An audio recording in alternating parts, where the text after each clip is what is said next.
खबर तो यह है कि जब गेहूं का उठाव होना था तो पहले ही गोदामों में आखिर दवा का छिड़काव क्यों नहीं किया गया? कीड़े लगने के बाद दवा का छिड़काव क्यों हुआ? अगर फूड कॉर्पोरेशन ऑफ इंडिया गोदाम में रखे गेहूं को ही उठाना चाहती है तो फिर उसमें दिक्कत क्या है? क्या गोदाम मालिकों और वेयर हाउसिंग कॉर्पोरेशन में कोई साठगांठ है? मध्य प्रदेश में जन सुनवाई के नाम पर मजाक हो रहा है। ये हम नहीं कह रहे हैं, बल्कि पेंडिंग पड़े आवेदन इन बातों की तस्दीक करते हैं। हजारों एप्लीकेशन कार्रवाई के इंतजार में हैं, लेकिन एक्शन के लिए फाइलों से उन्हें कब निकाला जाएगा, इसका ठोस जवाब किसी के पास नहीं है। जरा इस पूरे मामले को समझिए इस रिपोर्ट के जरिए।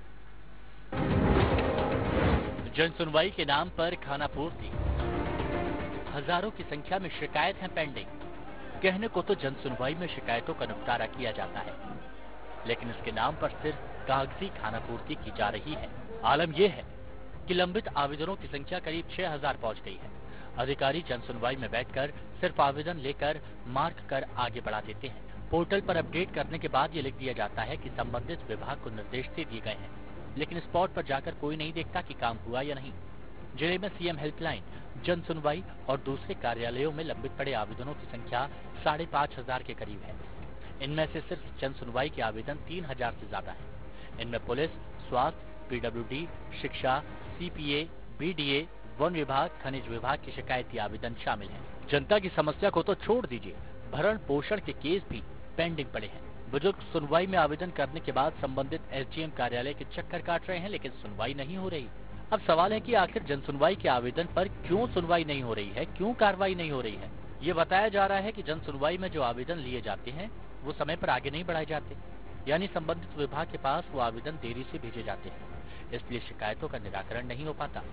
हालांकि कांग्रेस का दावा है कि इस मामले में सरकार सख्त है।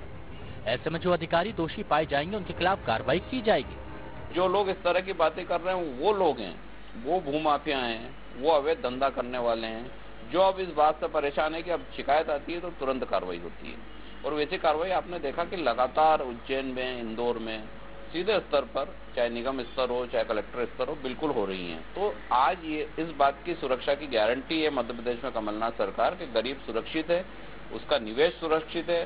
किसी भी तरह का अवैध काम अगर होता है तो उस पर तत्काल कलेक्टर संज्ञान लेते हैं और कार्रवाई करते हैं। आपने देखा होगा बीजेपी शासन काल में जब भी जो कलेक्टर आता था तो यहाँ 2 महीने तक तो बिल्डिंग और कॉलोनी की नफ्ती करके पैसा वसूलता था।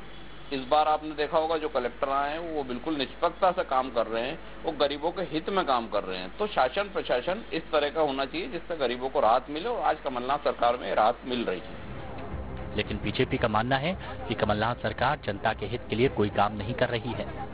एक उद्योग के रूप में मध्य प्रदेश में पहली बार मेरी 25 साल की राजनीति में देखने में आया, और खास तौर से इस तरह के जो अधिकारी जब आते हैं ले देके तो वो जनता की सुन ही नहीं रहे हैं, और नहीं सुनने के कारण जनता में इस तरीके की नाराजगी सरकार के खिलाफ देखने में आ रही है कि वो जगह जगह जहां भी अधिकारियों से काम के सिलसिले में जाते हैं भीड़ लगी पड़ी है, कोई सुनने को तैयार नहीं। बड़ा बेहाल मध्य प्रदेश का जो हाल देखने में आ रहा है। इतनी बुरी स्थिति है सरकार की कि कहीं न कहीं ये पूरा का पूरा जो सिस्टम मध्य प्रदेश में शासन का जो चल रहा है मेरे ख्याल से सरकार के नियंत्रण में ही नहीं है, और सरकार के नियंत्रण में जब तक ये नहीं आएगा ये जनता इसी तरीके से परेशान होती रहेगी। मैं समझता हूँ सरकार को इसको गंभीरता से लेना चाहिए। हालांकि शिकायत पेंडिंग होने के बाद सरेआम हुई तो 21 अफसरों को नोटिस थमाया गया। जवाब नहीं देने पर एक तरफा कार्रवाई करने की बात कही गई है। 2 साल की वेतन बढ़ोतरी रोकी जाएगी। इसके साथ ही सीआर में भी इस लापरवाही को दर्ज कर कार्रवाई के लिए लिखा जाएगा। वैसे अगर यही कार्रवाई पहले हुई होती तो शायद शिकायतों का पुलिंदा नहीं बना होता, उन जरूरतमंदों की एप्लीकेशन पर कार्रवाई भी हुई होती। बहरहाल अगर इतने से भी अगर हालात ठीक हो जाते हैं तो ठीक है, वरना जन सुनवाई के नाम पर लोगों का भरोसा उठ जाएगा। मध्य प्रदेश में भले ही निजाम बदल गए हों, लेकिन आम लोगों की शिकायतों में कमी नहीं आ रही। दरअसल मध्य प्रदेश की जन सुनवाई और आम लोगों की अधिकारियों को पहुंचने वाली शिकायतों को लेकर एक और शिकायत दर्ज हुई है, जिसमें आरोप लगे हैं कि कमलनाथ सरकार के अधिकारी आम लोगों की शिकायत नहीं सुनते। इसको लेकर पोर्टल पर की गई शिकायतें भी बेअसर साबित हो रही हैं, जिसको लेकर आम लोग बेहद परेशान हैं। वीडियो जर्नलिस्ट नीरज जावलिया के साथ आदित्य सिंह, न्यूज़ 8 मध्य प्रदेश, छत्तीसगढ़।